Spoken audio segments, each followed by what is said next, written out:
Hi friends, ఇదైతే మనకి oriental insurance company limited అనమాట, ఓఏసిఎల్ అంటారు. దీనికి సంబంధించి మనకి 300 అడ్మినిస్ట్రేటివ్ ఆఫీసర్స్ ఏవైతే ఉన్నాయో స్కేల్ 1కి సంబంధించినటువంటి ఇదైతే డీటెయిల్డ్ అడ్వర్టైజ్మెంట్ అనమాట. ప్లస్ చూసుకుంటే కనుక ఇక్కడ డేట్స్ అయితే కూడా మనకి చేంజ్ అయ్యాయి అనమాట. దీనికి సంబంధించినటువంటి ఒక కోరిజెండర్ నోటిఫికేషన్ అయితే ఇష్యూ చేయడం జరుగుతుంది. ప్లస్ ఇక్కడ మన వేకెన్సీస్ చూసుకుంటే కనుక జర్నలిస్ట్లో ఒక 285 ఉన్నాయి. అలాగే రాజభాష ఆఫీసర్స్, హిందీ ఆఫీసర్స్ అనమాట 15 ఉన్నాయి.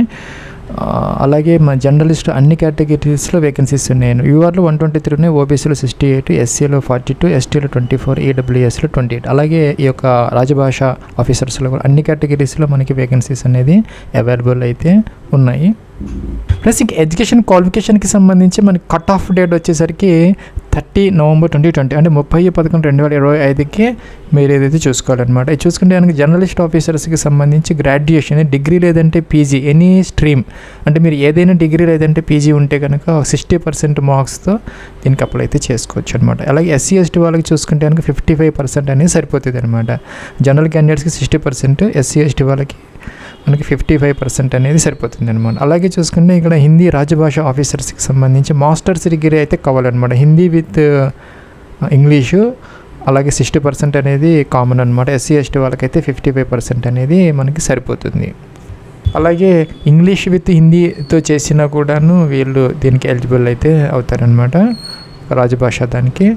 ఇంకా చూసుకుంటే ఏజ్ కూడాను మన కట్ ఆఫ్ డేట్ సేమ్ అనమాట, 30 నవంబర్ 2025, 30/11/2025కి 21 to 30 ఇయర్స్ అనమాట. చూసుకుంటే ఇక్కడ 2 డేట్స్ అయితే ఇచ్చారు. ఈ 2 డేట్స్ మధ్య కనుక మీరు బారన్ అయ్యి ఉంటే దీనికి సరిపోతుంది. ఈ 2 డేట్స్ కూడా మనం కలుపుకొని 1 డిసెంబరు 1995 అలాగే 30 నవంబర్ 2004 అనమాట. దీనికి అదనంగా ఏంటంటే 5 ఇయర్స్ ఎస్సీ ఎస్టీ వాళ్ళకి కాబట్టి 35 ఇయర్స్ వరకు అవకాశం ఉంటుంది. అలాగే ఓబీసీ ఎన్సీఎల్ వాళ్ళకి 3 ఇయర్స్ కాబట్టి 33, అలాగే పీడబ్ల్యూ క్యాండిడేట్స్ వరకు మనకి 40 ఇయర్స్ వరకు కూడాను అవకాశం ఉండే ఇది ఉంది. ప్లస్ ఇంకా అప్లికేషన్ ఫీజుకి సంబంధించి ఎస్సీ ఎస్టీ పీడబ్ల్యూడీ క్యాండిడేట్స్కి 250 ప్లస్ జిఎస్టీ అనేది అప్లికబుల్ అయితే అవుతుంది అనమాట. ఇంకా అదర్ క్యాండిడేట్స్ ఎవరైతే ఉన్నారో వాళ్ళకి 1000 ప్లస్ జిఎస్టీ అనేది అప్లికబుల్ అయితే అవుతుంది. అప్లికేషన్ ఆన్లైన్ ప్రాసెస్లో మీరు లాస్ట్ స్టెప్లో అయితే ఫీజు అయితే పే అయితే చేసుకోవచ్చు అనమాట ఆన్లైన్లో. ప్లస్ దీనికి సంబంధించినటువంటి ఎగ్జామ్ అయితే కండక్ట్ చేయడం జరుగుతుంది అనమాట. ఫేజ్ 1కి సంబంధించి ప్రొవిజనల్ వచ్చేసరికి మనకి సెంటర్స్ ఆంధ్రప్రదేశ్లో విజయవాడ, గుంటూరు, విశాఖపట్నం, తిరుపతి ఇంకా లిస్ట్ అయితే ఇచ్చారనమాట. మీరు అప్లికేషన్ ఆన్లైన్ ప్రాసెస్లో వాటిని చూజ్ అయితే చేసుకోవచ్చు అనమాట. అలాగే తెలంగాణకి సంబంధించి కూడా మనకి హైదరాబాద్తో పాటు మన వరంగల్, ఖమ్మము, కరీంనగర్లో కూడాను మనకి ఎగ్జామినేషన్ అనేది జరుగుతుంది అనమాట. ప్లస్ ఇంకా ఫేజ్ 2కి సంబంధించి మాత్రం ఒకే ఒక సెంటర్ అనమాట, ఆంధ్ర తెలంగాణ వాళ్ళకి కలుపుకొని హైదరాబాద్లో మాత్రమే కండక్ట్ చేయటం అయితే జరుగుతుంది అనమాట. ప్లస్ ఇంకా దీని యొక్క సెలక్షన్ ప్రొసీజర్కి చూసుకుంటే కనుక మనకి 3 స్టెప్స్లో అయితే ఉంటుంది అనమాట. ఫస్ట్ స్టెప్లో ఏంటంటే మనకి ఆన్లైన్ టెస్ట్ అయితే కండక్ట్ చేస్తారు. ఆబ్జెక్టివ్ టైప్ టెస్ట్తో పాటు మనకి ఇంకొకటి డిస్క్రిప్టివ్ టెస్ట్ కూడా ఉంటుంది. బోత్ ఆర్ ఆన్లైన్ అనమాట. 2 కూడా డిస్క్రిప్టివ్ అలాగే ఆబ్జెక్టివ్ టైప్ టెస్ట్ కూడా ఆన్లైన్లోనే మాత్రమే ఉంటుంది అనమాట. తర్వాత అయితే ఇంటర్వ్యూ అయితే ఉంటుంది ఇలాగ. ప్లస్ మనకి ఫేజ్ 1లో అయితే ప్రిలిమ్స్ కండక్ట్ చేస్తారనమాట. దాంట్లో కూడా మనకి ఆబ్జెక్టివ్ టైప్ ఒక 3 సెక్షన్స్లో 100 క్వశ్చన్స్ ఒక 1 అవర్ డ్యూరేషన్తో కండక్ట్ చేయడం. ఇది కూడా హిందీ ఇంగ్లీష్లో మాత్రమే ఈ యొక్క మీడియం ఆఫ్ ఇదైతే ఉంటుంది అనమాట వెర్షన్ క్వశ్చన్స్.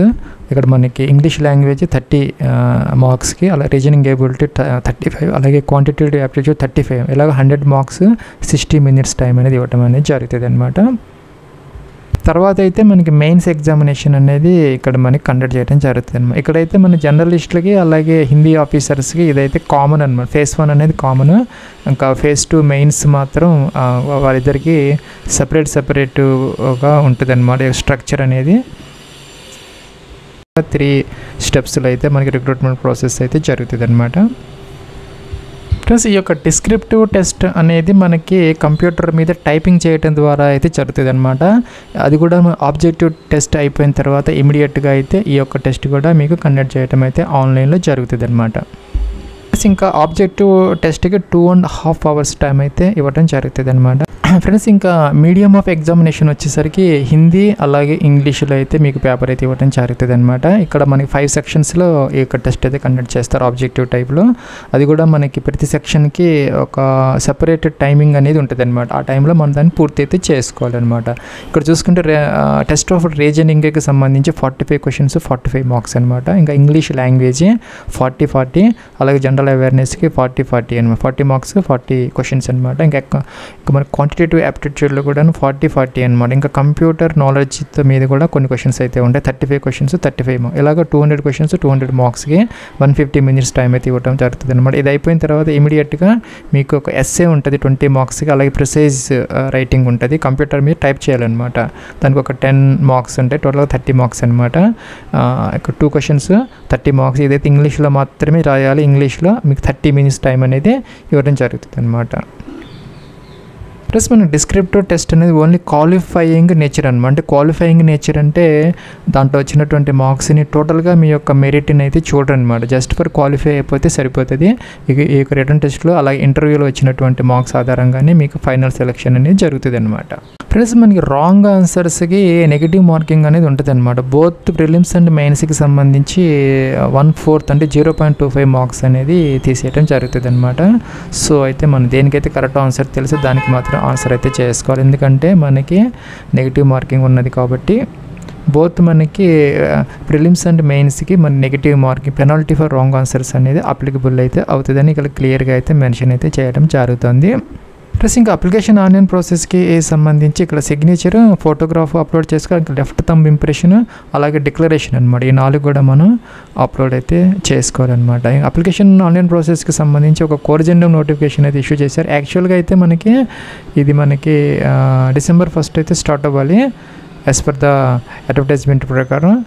అంటే మన 1 నుంచి 15 వరకు అనమాట టైం అయితే ఇచ్చారు. అయితే ఒక నోటిఫికేషన్ అయితే ఈరోజు ఇష్యూ చేయడం జరుగుతున్నది. దీని ప్రకారం ఏంటంటే 3rd December స్టార్ట్ అవుతుంది 6:30 PM-కి. 18 December వరకు మనకి ఫీజుకి అప్లికేషన్కి టైం అయితే ఉన్నదన్నమాట.